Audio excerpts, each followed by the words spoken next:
சீரியல்களின் full எபிசோடுகளை Sun டிவியில் ஒளிபரப்பான உடனே எக்ஸ்க்ளூசிவாக சன் நெக்ஸ்டில் மட்டும் ஃப்ரீயா பாருங்கள்.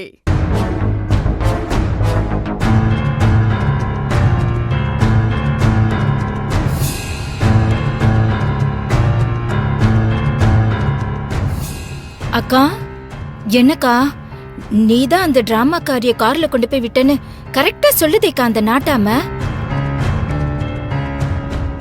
அதுவும் எங்க விட்ட, எப்படி விட்டேன்னு டைம் முதற்கொண்டு பர்ஃபெக்ட்டா சொல்லுதே. சித்தி, அத்தைக்கு போலீஸ் டிபார்ட்மெண்ட்ல தெரியாத ஆளே கிடையாது. அத்தைக்கு அம்மா மேலதான் டவுட். அதனாலதான் அத்தைக்கு தெரிஞ்ச போலீஸ்காரங்க கிட்ட அம்மாவோட கார் நம்பரை சொல்லி செக் பண்ண சொல்லிருக்காங்க. அந்த போலீஸ்காரங்க செக் பண்ணி சொன்னதை வச்சுதான் அம்மா தான் அந்த டிராமாக்காரிய கொண்டு போய் விட்ட டைம் வரைக்கும் கரெக்டா சொல்றாங்க. அம்மா கொஞ்சம் அவசரப்படாம அந்த டிராமாக்காரிய கொஞ்சம் லேட்டாவே இங்க இருந்து துரத்தி விட்டுருக்கலாம்.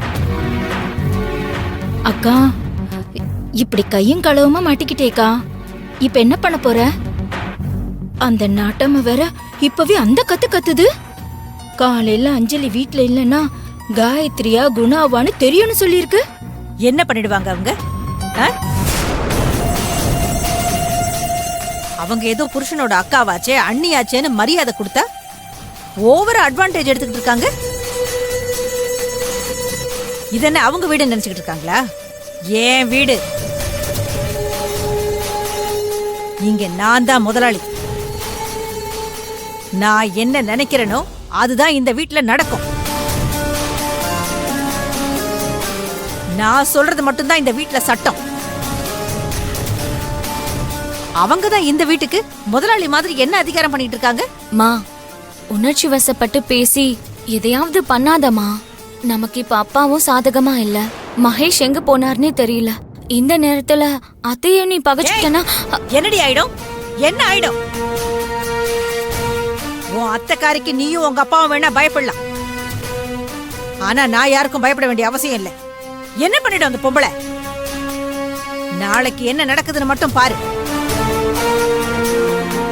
நான் என்ன தப்பு பண்ணேன்னு இந்த குதி குதிச்சிட்டு இருக்காங்க அவங்க. இது ஏன் வீட்டு ப்ராப்ளம் என்னன்னு எனக்கு மட்டும்தான் தெரியும். அந்த டிராமாக்காரிய நம்ம வீட்டுல கொண்டாந்து வச்சுக்கிட்டு அவ பின்னாடியே மாப்பிள்ளை அஞ்சலி அஞ்சலின்னு சுத்திக்கிட்டு இருப்பாரு. அவளும் எப்படா நேரம் கிடைக்கும் மாப்பிள்ளைய வளைச்சு போடலான்னு பாத்துக்கிட்டு இருப்பா. இது எல்லாத்தையும் வேடிக்கை பார்த்துக்கிட்டு நான் சும்மா இருக்கணுமா? அக்கா, சொன்ன கேளுக்கா. தேவையில்லாம இப்ப பிரச்சனை வேண்டாம்க்கா. ராத்திரியோட ராத்திரியா அந்த டிராமாக்காரி எங்க இருக்கான்னு பார்த்து வீட்டுக்கு கூட்டிட்டு வந்துடலாம். அவளை பார்த்தா அந்த நாட்டாம அமைதியாயிடும்ல. ஏய், என்ன பேசிட்டு இருக்க நீ? என்ன பேசிட்டு இருக்க? நான் கஷ்டப்பட்டு கொண்டு போய் ஒளிச்சு விட்டுட்டு வந்திருக்கேன். இப்போ அந்த நாட்டாமைக்கு நான் பயந்து திரும்ப அவளை நான் கூட்டிட்டு வரணுமா? அந்த டிராமாக்காரியை நான் கொண்டு போய் விட்டதுதான். அவளோட சாப்டர் இதோட க்ளோஸ். இனிமே ஜென்மத்துக்கு அவளால இந்த வீட்டுக்குள்ள வரவே முடியாது. வரக்கூடவும் கூடாது. அந்த நாட்டாம என்ன பண்ணிடுவான்னு நானும் பாக்குறேன். காலையில நானும் அவளான்னு சொல்லிருக்கால, விடியட்டும். விடிஞ்சதுக்கு அப்புறம் யாருன்னு தெரியும். நான் யாருன்னு அவளுக்கு காலையில தெரியும்.